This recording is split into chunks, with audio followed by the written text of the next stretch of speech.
Hello, hello! Pessoal, toda semana eu costumo mandar para os meus alunos algumas dicas de prática que eles possam utilizar para estudar fora as aulas, né?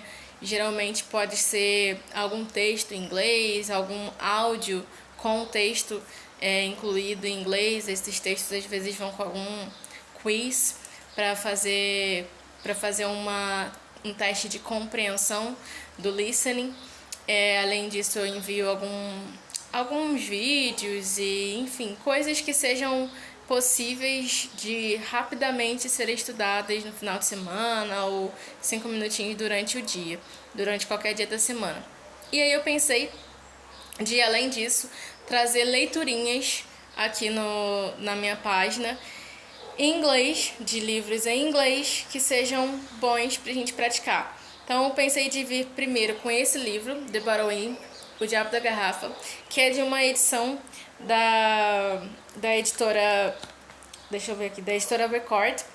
Esse livro aqui é bem antigo, tá, pessoal? Ele já é de 1900 bolinha, mas ainda assim é muito bom para praticar o idioma. Ele é de uma série de livros justamente feitos para isso, né? Tá aqui, Improve Your English, então para melhorar o seu inglês. O interessante desse livro é que ele vem assim com o texto e aí do lado vem na mesma altura basicamente das palavras que possivelmente a gente não entende na tradução não, o significado, né, dessas palavras também em inglês. Isso é bem interessante porque a gente consegue ler e ao mesmo tempo olhar ali do lado sem precisar se perder muito no meio do caminho, né, com o que está sendo lido, por conta das palavras estarem bem do ladinho mesmo. Então eu vou começar a fazer a leitura desse livro. Esse livro é escrito pelo autor Robert L. Stevenson. Então no início tem uma descrição desse autor, que é a primeira leitura que eu vou fazer, todas em inglês.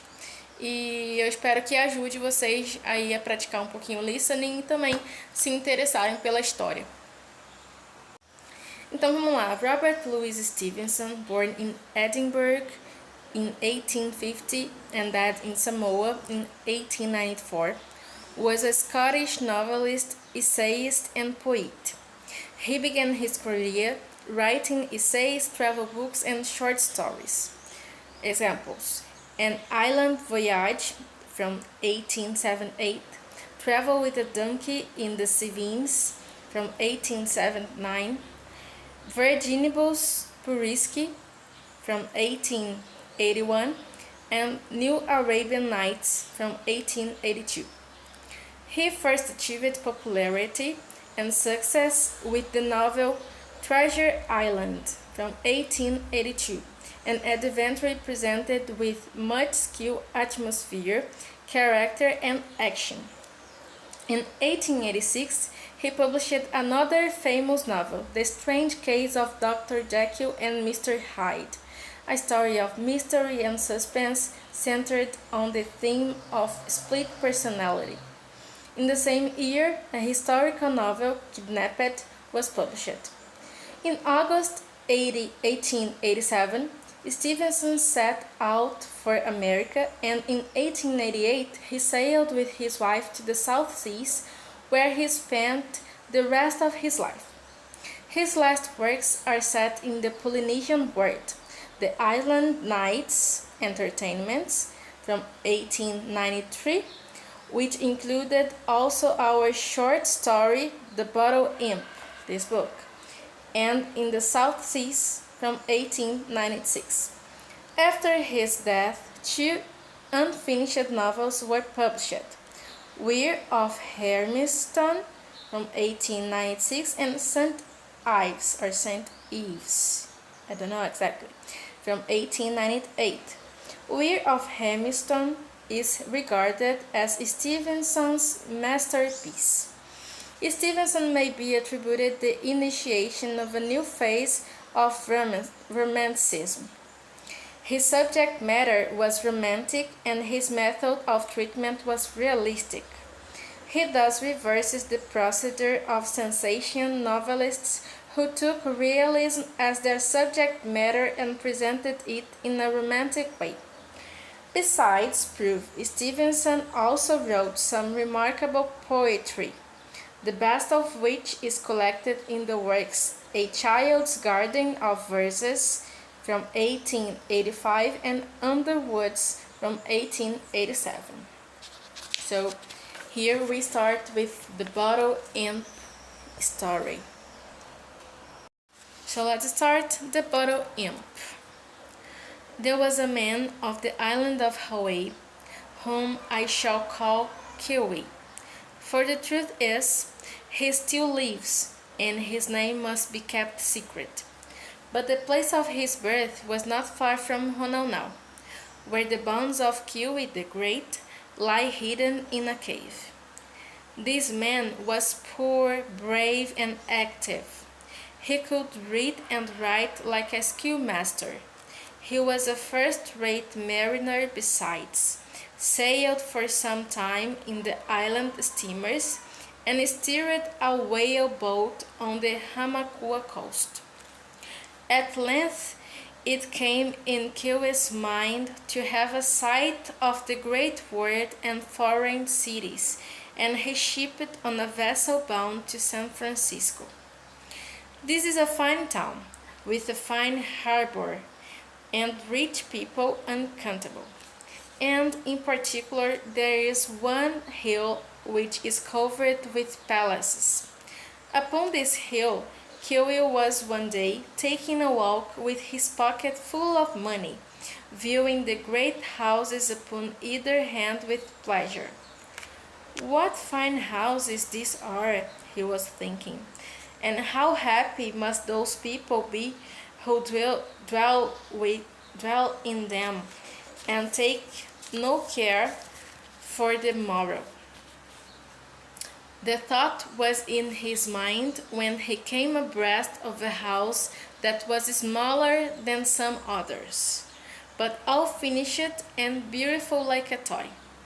The steps of that house shone like silver, and the borders of the garden bloomed like garlands, and the windows were bright like diamonds. And Kiwi stopped and wondered at the excellence of all he saw. So stopping, he was aware of a man that looked forth upon him through a window so clear that Kiwi could see him as you see a fish in a pool upon a reef. The man was elderly, with a bald head and a black beard, and his face was heavy with sorrow, and he bitterly sighed. And the truth of it is that as Kiwi looked it upon the man, and the man looked out upon Kiwi, each envied the other. All of a sudden, the man smiled and nodded and backward.